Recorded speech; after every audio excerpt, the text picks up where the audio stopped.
আজকে আমরা বৈদ্যনাথ পূজাতে রয়েছি। আমাদের সাথে আছে পুরোহিত মশাই। পুরোহিত মশাই, আপনার নাম বলে একটু যদি একটু। কৃষ্ণকালী চক্রবর্তী পুরোহিত মশাই আমাদের এই বৈদ্যনাথ পূজা তো উনি বহুদিন ধরে করছেন, সো একটা ঐতিহ্যগত ভাবেও।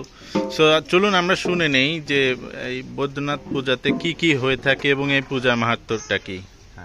বৈদ্যনাথ শিব হলো প্রথম ব্রহ্মা সৃজন হয়ে তখন উনি আরাধনা করলেন। যখন এই রোগ আক্রান্ত হয়, লোকজন বিপদে পড়ে, তখন ব্রহ্মা বিষ্ণুকে স্মরণ করেন।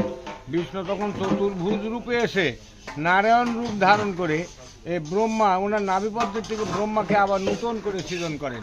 নূতন সৃজন করে ব্রহ্মা তারপরে উনি বিষ্ণুকে সৃজন করলেন। ওনার নাভিতে 4টে পদ্মফুল দিলেন। 4 পদ্মে 4 ব্রহ্মা, বিষ্ণু, মহেশ্বর এবং নারায়ণ 4 জন থাকলেন।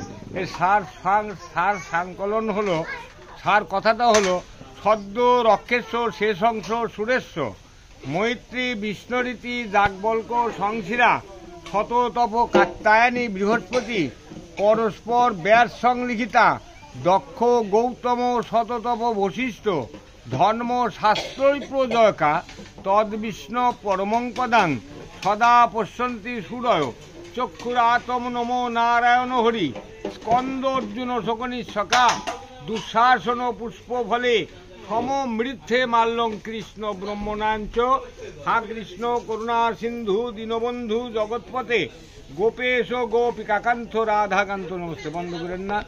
সবচেয়ে বড় জিনিস হলো, আমরা যেমনি গীতা পাঠ করলে গীতার 18টি নাম বলি, তাহলে গীতার সার মর্ম হয়।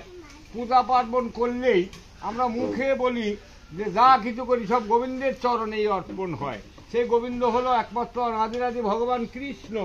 সেই কৃষ্ণকে স্মরণ করে দশবিদ্যা বললাম। এই দশবিদ্যার মধ্যে প্রমাণ আছে, আমরা যত ধরনের যে পূজাই করি না কেন সব গোবিন্দের চরণে অর্পণ হয়।